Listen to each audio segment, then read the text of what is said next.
عثمان رضی اللہ عنہ مسلمانوں کے تیسرے خلیفہ بنے۔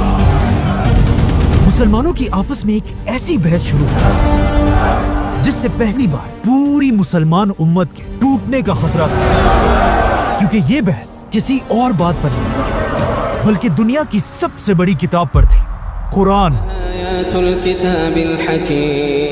رسول اللہ صلی اللہ علیہ وسلم کے زمانے میں مسلمان قرآن کو عربی کے 7 بڑے ڈائلیکٹس، 7 بڑے لہجوں میں پڑھتے تھے،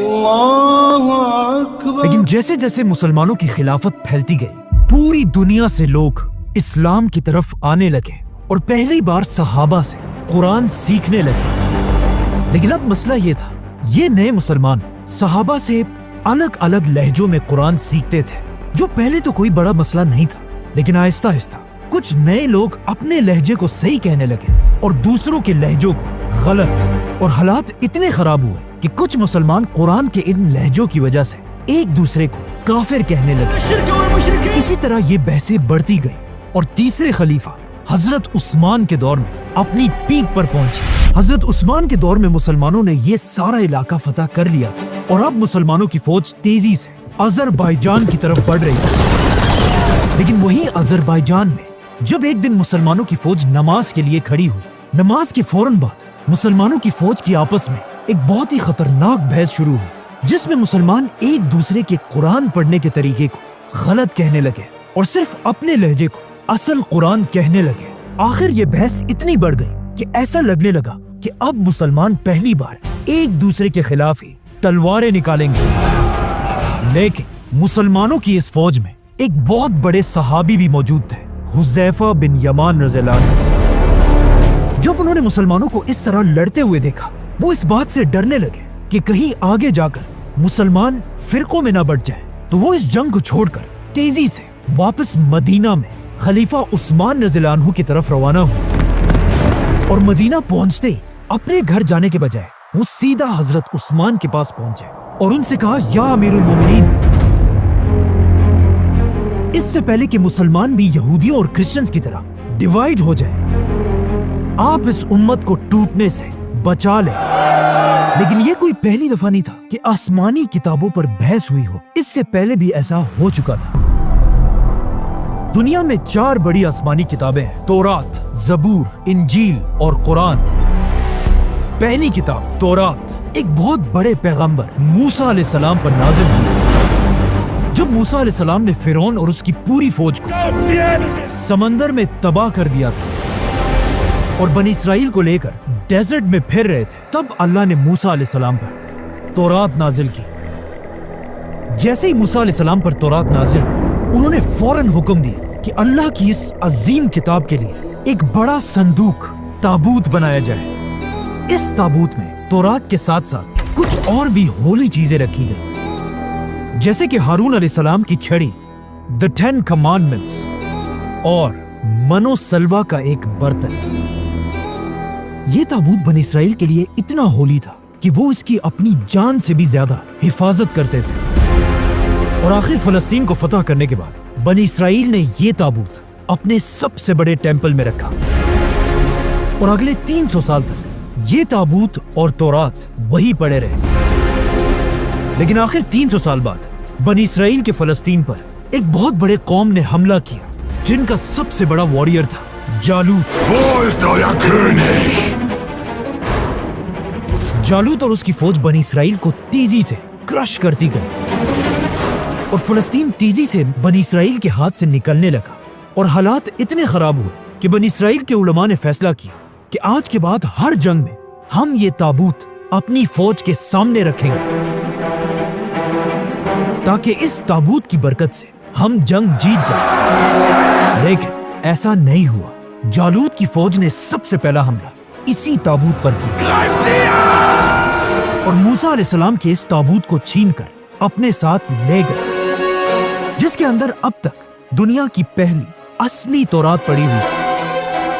آخر بنی اسرائیل کا ایک بہت بڑا بادشاہ آیا، داؤد علیہ السلام، جنہوں نے جالوت اور اس کی فوج پر حملہ کیا اور انہیں ختم کر دیا، اور موسیٰ علیہ السلام کے صندوق کو دوبارہ اس کی اصل جگہ پر رکھا۔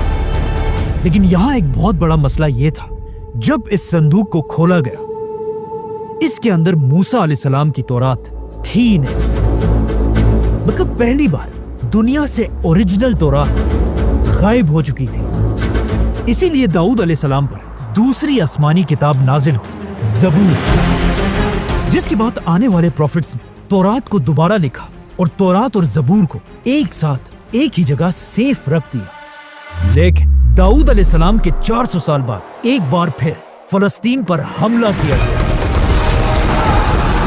बेबीलोन के बहुत बड़े बादशाह बख्त नसर, उसने इतना खतरनाक हमला किया कि लाखों यहूदियों को मार डाला, यहूदियों के टेंपल को गिरा दिया और बख्त नसर ने अपनी फौज को हुक्म दिया कि जाओ और दुनिया की हर तौरात को जमा करके उन सबको आग लगा दो। और इस तरह एक बार फिर तौरात और ज़बूर दुनिया से गायब हो गई, जिसके बाद अगले 100 साल तक दुनिया में कोई भी तौरात और ज़बूर नहीं थी।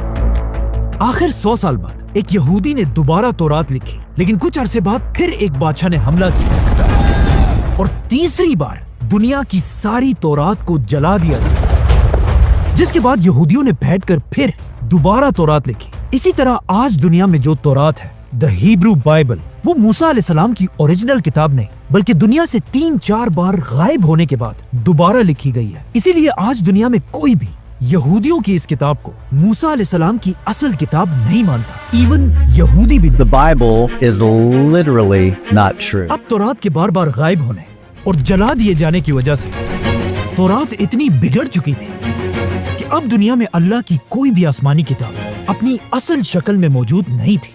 इसीलिए यहाँ पर अल्लाह ने अपने बहुत बड़े पैगंबर ईसा अलैहिस्सलाम पर अपनी तीसरी आसमानी किताब नाजिल की, इंजील। लेकिन इंजील को भी बिल्कुल कुरान की तरह पहले दिनों में एक किताब की शक्ल में नहीं लिखा गया और ईसा अलैहिस्सलाम के दुनिया से जाने के बाद उनके फॉलोअर्स ज़बानी एक दूसरे को इंजील सिखाने लगे और आखिर ईसा अलैहिस्सलाम के 100 साल बाद एक आदमी ने दुनिया की पहली बाइबल लिखी और उसे सही इंजील कहने लगा। लेकिन इस आदमी की पहली इंजील को पूरी दुनिया के क्रिश्चियंस ने रिजेक्ट कर दिया और यहाँ से बिल्कुल तौरात और ज़बूर की तरह इंजील में भी कंफ्यूजन शुरू हुई, जिसके बाद हर तरफ लोग अपनी मर्जी से इंजील लिखने लगे। और आखिर ईसा अलैहिस्सलाम के 300 साल बाद एक ऐसा वक्त भी आया कि दुनिया में हजारों डिफरेंट इंजीलें थी। इसीलिए ईसा अलैहिस्सलाम के 300 साल बाद दुनिया के सारे क्रिश्चियन स्कॉलर्स की एक बहुत बड़ी मीटिंग हुई, जिसमें उन्होंने खुद ही अपनी मर्जी से इन हजारों इंजीलों में से सिर्फ 4 इंजीलों को सेलेक्ट किया और बाकियों को रिजेक्ट कर दिया। इसीलिए आज के जमाने की इंजील बाइबल को ईसा अलैहिस्सलाम की सही इंजील नहीं कहा जा सकता, बल्कि इवन क्रिश्चियंस भी इसे सही इंजील नहीं समझते। तो अब तौरात, ज़बूर और इंजील तीनों आसमानी किताबें जब दुनिया से गायब हो चुकी थी, तो अल्लाह ने दुनिया में अपनी आखिरी किताब नाजिल की, कुरान। Muhammad, read.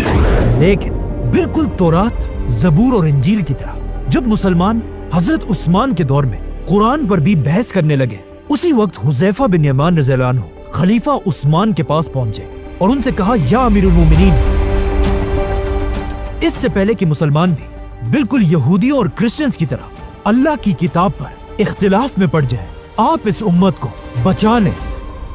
लेकिन खलीफा उस्मान रज़ियल्लाहु अन्हु को इस मसले का पहले से ही पता था, क्योंकि इससे कुछ ही दिन पहले एक दिन मदीना में 2 बच्चे एक दूसरे को कुरान सुना रहे थे। इन दोनों बच्चों का कुरान था तो एक ही, लेकिन इनके कुरान का लहजा एक दूसरे से डिफरेंट था, जिसकी वजह से ये दोनों बच्चे आपस में लड़ने लगे। जब उनके टीचर्स को इसका पता चला, इन बच्चों के टीचर्स भी कुरान के लहजों पर लड़ने लगे। आहिस्ता आहिस्ता ये लड़ाई इतनी फैल गई कि ये मसला सीधा खलीफा उस्मान तक पहुंचा। तो अब जब मदीना से लेकर खिलाफत के बॉर्डर्स तक लोग कुरान के लहजों पर बहस करने लगे थे, तब हजरत उस्मान ने अपनी जिंदगी का सबसे बड़ा फैसला किया और मदीना के सारे बड़े सहाबा को मस्जिद नबवी में जमा किया और फिर रसूलुल्लाह सल्लल्लाहु अलैहि वसल्लम के मिंबर पर खड़े होकर कहा कि वक्त आ चुका है, पूरी दुनिया के मुसलमानों को कुरान के एक ही लहजे पर यूनाइट किया जाए। जिसमें कुछ सहाबा हजरत उस्मान के इस फैसले से खुश नहीं थे, लेकिन ज्यादातर सहाबा ने हजरत उस्मान के इस फैसले को सपोर्ट किया, जिनमें सबसे बड़े सहाबी थे फ्यूचर खलीफा हजरत अली रज़ियल्लाहु अन्हु।